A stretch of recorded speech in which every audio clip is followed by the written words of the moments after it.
นต้องแบ่งใจมาฉันไม่ได้มาหาเศษใจ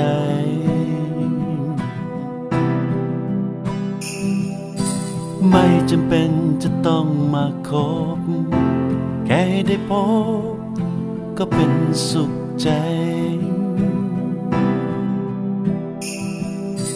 ขอแค่ได้ใกล้ๆแค่ได้มองแค่ได้ยินเสียงจะเป็นมุมเงียงไม่ต้องตรงคงไม่รบกวนสักเท่าไร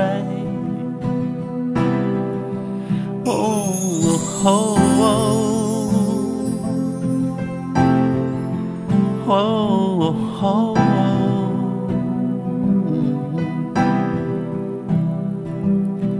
เป็นละอองเศษฝุ่นบางเบาปนไปกับลมเงาที่พัดเข้าหาเป็นแค่เส้นผมที่บังภูเขาให้เขาใกล้แค่ไหนเธอก็มองไม่เห็นแต่ก็ขอแค่ได้ใกล้ๆแค่ได้มองมันที่เคยเป็นดังสายลมเย็นๆพัดให้ไว้เองเมื่อเห็นเธอร้อนใจแค่อยากให้ร้อนคลายแค่อยากให้ร้อนคล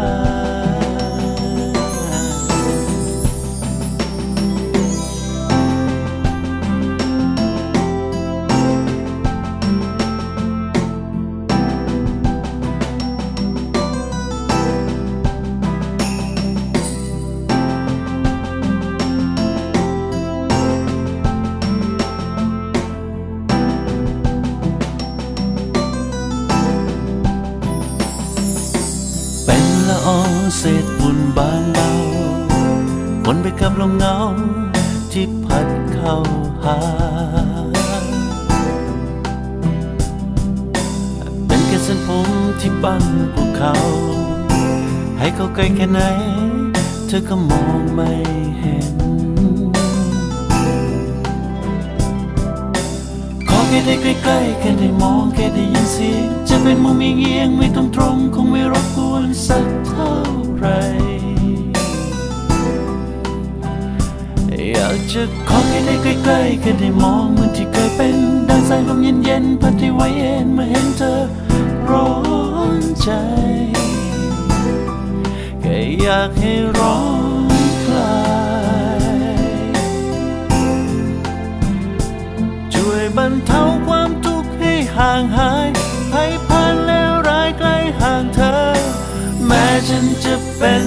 วัตถุโปร่งใสแต่มีใจที่ห่วงใยเธออยู่ตรงนั้นตรงนี้เสมอคอยทำเพื่อเธอทุกเวลาก็เป็นวัตถุโปร่งใสที่ยังไงก็คงไม่มีค่าไม่ว่าสายตาไม่ว่าสายใจเธอไม่เคยเห็นกันฉันเต็มใจ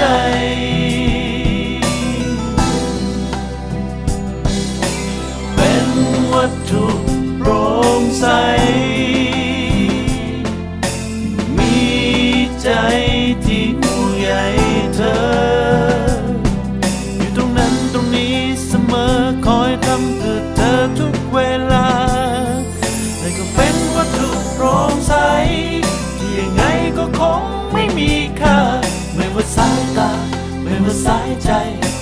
เธอไม่เคยเห็นกันฉันเต็มใจ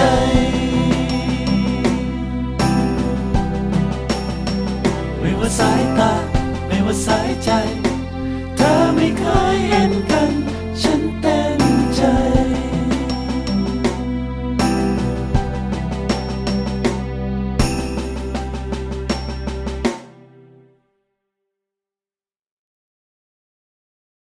แม้ฉันจะเป็นวัตถุโปร่งใสแต่มีใจที่ห่วงใยเธอ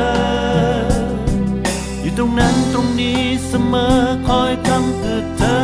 ทุกเวลาก็เป็นวัตถุโปร่งใส